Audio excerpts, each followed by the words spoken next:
Welcome to Sensible Secondhand Reviews, the show where we look at practical, sensible cars that you can buy for between a budget of £1,000 and £5,000. This is a 2016 Mazda3 2-litre Skyactiv-G Sport Nav. But is it any good? Should you care? Right, let's find out, shall we?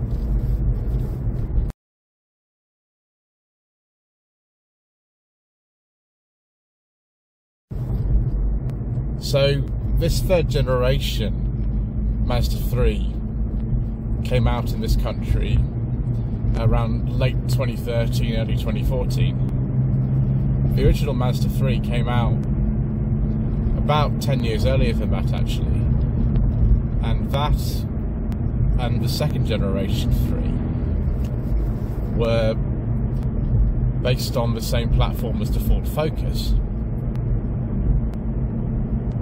This third generation car is actually based on Mazda's own platform with all the Skyactiv engineering, Skyactiv badging, and this is actually called a Skyactiv-G engine.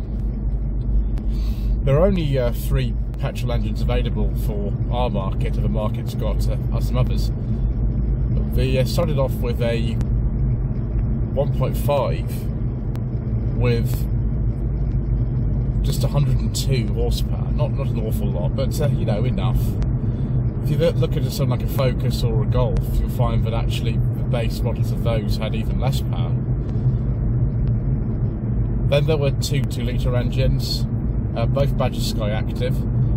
I think they're actually related to the engine in the contemporary Mazda MX-5 that came out in 2015, actually. This one's got 118 horsepower, which to me seems absolutely fine.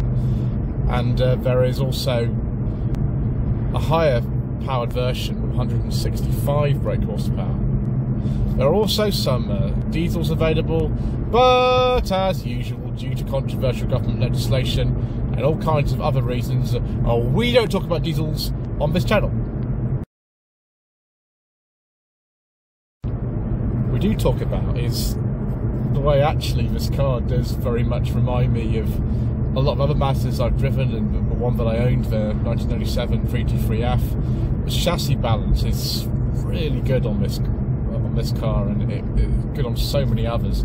Mazda 2 we've had on the channel, 3 generations of MX-5, the Fiat 124 Spider, which is a Mazda at the same time. Just the way that they're very delicately set up for an enthusiastic driver. Even this relatively ordinary model that hasn't got the higher powered engine, really nice steering even though it's electric. This car's got a nice 6-speed manual gearbox in it, got a normal handbrake in it. The ride's a little bit on the firm side, that's a normal Mazda trait. But just absolute delight to drive.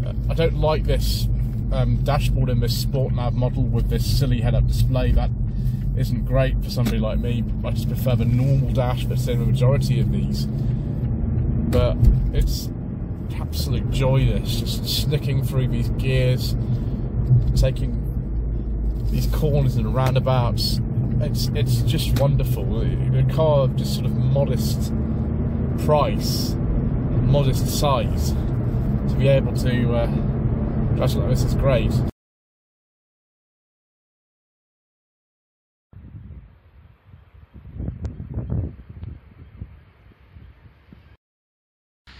Apologies in advance for the background noise here, viewers. It's a great place to film here, but it can be a little bit noisy.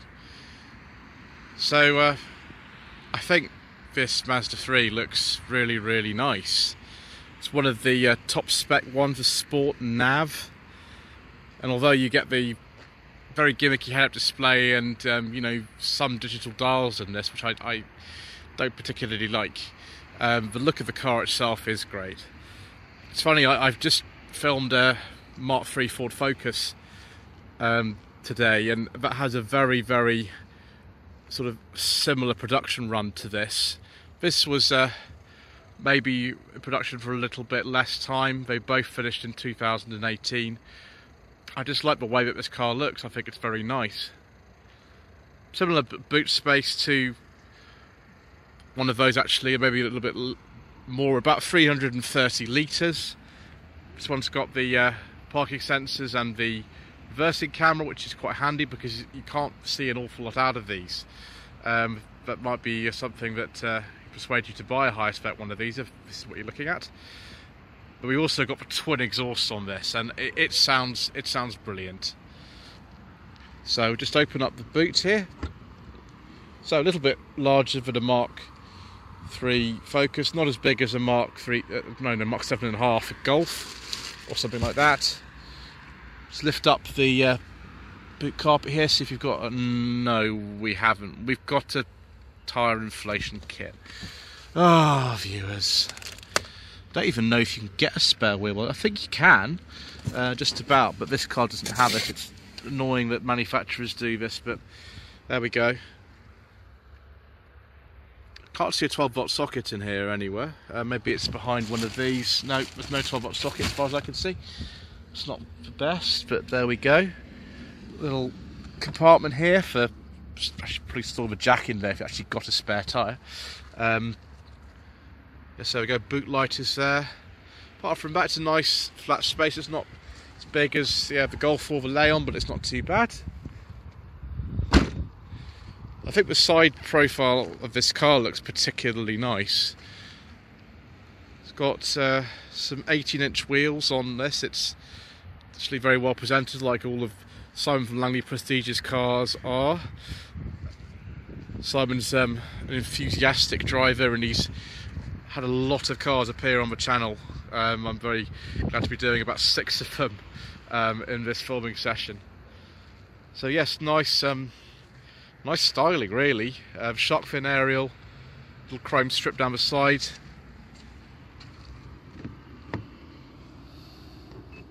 There we go, keyless entry. Car locked itself whilst I was outside it, which I don't like. That's reason maybe to go for a slightly different model that doesn't have keyless entry, because I get a bit funny about that kind of stuff, viewers, even though I've got a car back myself. So there we go. Because this is a Sport Nav, that's what you get. And because we haven't got a key that I need to put in ignition, I can just turn it on like this. I don't have to fiddle around with stuff. There we go. Right. So we've got this interesting BMW iDrive style navigation infotainment system. It's just loading the nav up now. This is probably a lot safer than stabbing away at a touchscreen. I think I would say that. And yeah, there we go. There's the sat nav on there. I don't think you can use Apple CarPlay or Android Auto with this. Let's maybe go back to home. We can just press it down there, and we can go with communication, navigation, settings. This is a lot more civilised than having to stab away at a touchscreen, and you don't have to take your eyes off the road sort of too far. While you're doing this, you can sort of look ahead as well. HUD display is there. I have to start the car for that to appear. Let's just have a look at some applications on there, see what's actually in the menu. It's only got a fuel economy monitor. Let's see what sort of fuel economy this car's doing. 2.7 miles per gallon. Yeah, that's because there's hardly any fuel in it. We had to put some in before it came out. So there is a back button down there. It's a presser, and we can just go back like this anyway if you want to. Push it down. Communication. That'll just be the phone. No, we don't want to do that. I've got time for all that sort of stuff. Yeah, it's very intuitive. This is very easy. Do we have a DB radio in this? I don't know if we do actually. It's an FM radio. Can we change the music source? No. Okay, well we'll have to sort of come back to this later. This is going to be a pain to sort of try to sort of go for all these menus, isn't it? Let's just come out of there. Member settings. Yeah, display, adaptive display. See if do we have to just move this across like this? Yes, there we go. That's all fine. So we've actually got autonomous emergency braking in this car. That's good, isn't it? Clock, vehicle, Rain sensing wipers, excellent. Yeah, automatic wipers, automatic lights, all kinds of things. One thing that's really weird about this car, we'll leave this infotainment for now, I think that's probably enough. Just press that button, come out of it. Is that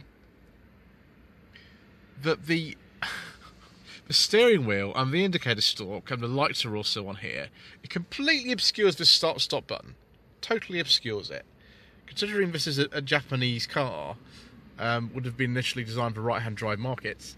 That's a bit of an oversight. You can't see it at all. But never mind. If you had a normal Kia, it would be a problem with it. So got the I-stop. I presume that's for auto stop start. The speedometer is just down there. It's okay, you sort of get used to it, but there we go. This car's only done 33,000 miles, which for 2016 is not a lot really. Fuel gauge is there, which is nice. There's the current temperature. You can also have it in miles per hour or kilometres an hour. That's quite handy if you're going on the continent. And there's the thing for resetting the trip. Controls for the phone are just here. There's the cruise control, a speed limiter if you want to use that sort of stuff. Over here we've actually got a CD player in here as well, and it's not hidden in the glove box like it would be in something like Mark 7.5 Golf. I think it had in the glove box like that. It's just there, which is good. Dual zone climate control in this car seems to work pretty well. Heated seats, multi-stage heated seats. Let's put that on so I can warm myself up a bit. Turn the parkers if you don't want them. A lovely 6-speed manual gearbox and a normal handbrake. And we've even got some storage back there. Got 2 USB ports there. Well, that's handy, isn't it? And the SD card for the sat nav will go in here. Then this, whatever is you want in there, and take that out actually if you want, and have even more storage. It's all been very well thought through, this, hasn't it? It's amazing you can buy these for under £5,000, but you absolutely can. There were several when I looked, but the one I prefer even more than this hatchback version is the fastback or saloon. They're not very common, but I really like those. Okay, let's put the secret mission documents in, see if they actually fit, with the manual in there as well. No problem. This is shaping up to be rather a good car, viewers. It passes all the usual tests. Sunglasses holder. Ooh, they're just like mine. That's really weird. Those are identical to mine. Oh my gosh. What if those are Simon's? Do we have a light? Yes. Viewers, do we have a squidgy soft touch dash? Well, we don't have it here. We do here. Nice leather trimmed steering wheel with some red stitching and a big sort of organ style accelerator pedal and a footrest and some big places to hold bottles. It's a real shame though that those door bins aren't any bigger. Why is that so small? That's really strange. Do we get soft touch door tops? Oh, I'll pull this. Yes, we do. Wonder if they're like that in the back. Who knows? Can we use the power folding mirrors? Yes, we can. Excellent. Yeah, nice trim there. That's a little bit too sort of hard, really, but it's okay. It's a Bose sound system in this car. Very posh.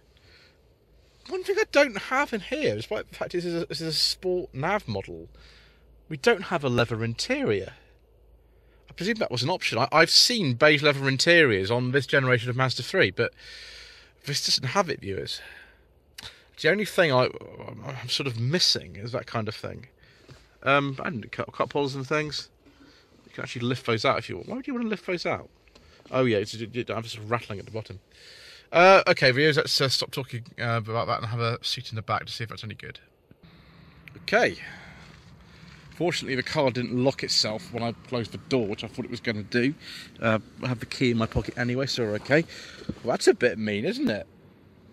My gosh, it's a top model, and you don't get a map pocket for the driver's seat. That's not very good, viewers, is it? Oh.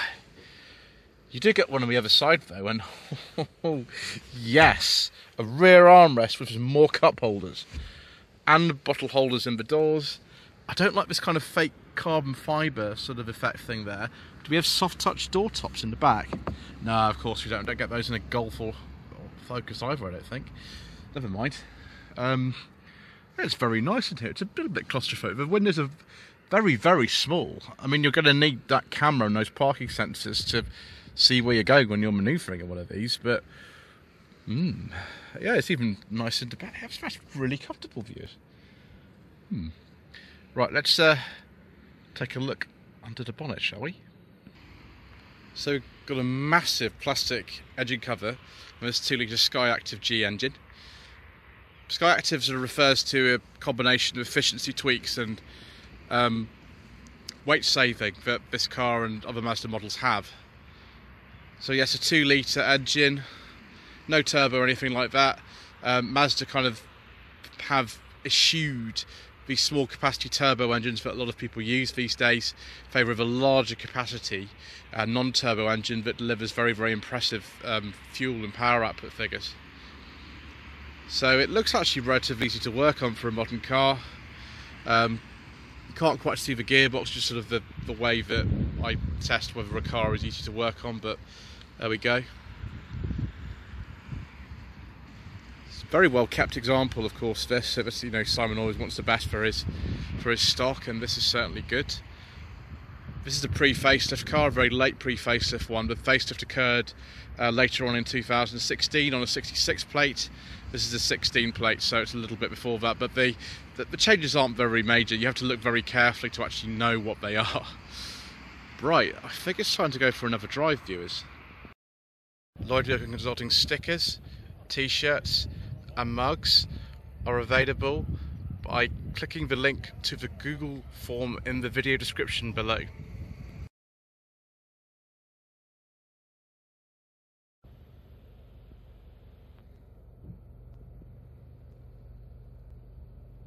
Not to 60 is about something like about 10 seconds in this car, I think, and fuel economy about 45 miles per gallon, something like this, if you drive it gently. But to be honest, if you own one of these, you might not want to.